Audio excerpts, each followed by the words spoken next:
Hello అండి, hi. అందరు ఎలా ఉన్నారు? అందరు బాగున్నారని అనుకుంటున్నాను.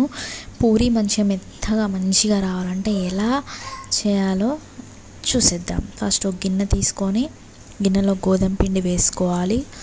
గోధుమ పిండి వేసుకున్న తర్వాత దాంట్లో కొంచెం తగినంత సాల్ట్ వేసుకోవాలి. సాల్ట్ వేసుకున్నాక బాగా కలుపుకోవాలి.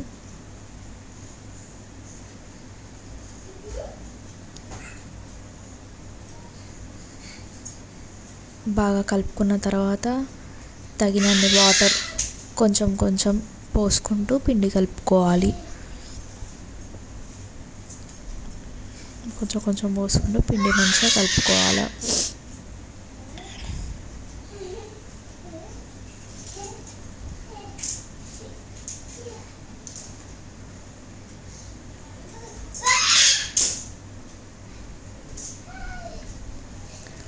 ఇలాగ మంచిగా పిండి కలుపుకున్నాం కదా, మంచిగా మెత్తగా. ఇప్పుడు కొంచెం ఆయిల్ అనేది యాడ్ చేసుకోవాలి. ఆయిల్ పోసుకొని మళ్ళీ ఒకసారి పిండి మంచిగా కలుపుకుంటే పిండి అనేది మెత్తగా మంచిగా ఉంటుంది. ఆయిల్ పోసుకొని మంచిగా కలుపుకోవాలి.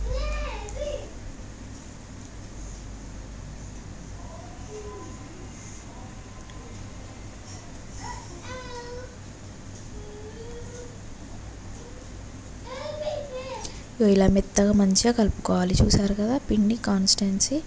మెత్తగా కలుపుకున్న తర్వాత మంచిగా ఉండలు అనేది ప్రిపేర్ చేసుకోవాలి. పూరీకి ఉండలు అనేది ప్రిపేర్ చేసుకొని పక్కన పెట్టుకోవాలి. ఈలోపు ఒక గిన్నె తీసుకొని ఆ గిన్నెలో పూరీకి సరిపడా ఆయిల్ మంచిగా పోసుకోవాలి.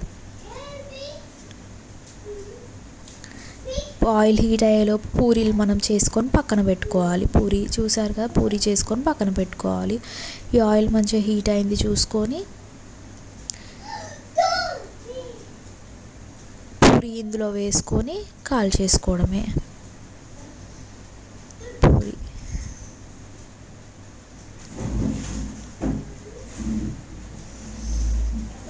చూసా, ఇంకోసారి తిప్పుకొని ఇంకో సైడ్ కూడా మంచిగా కాల్చుకోవాలి.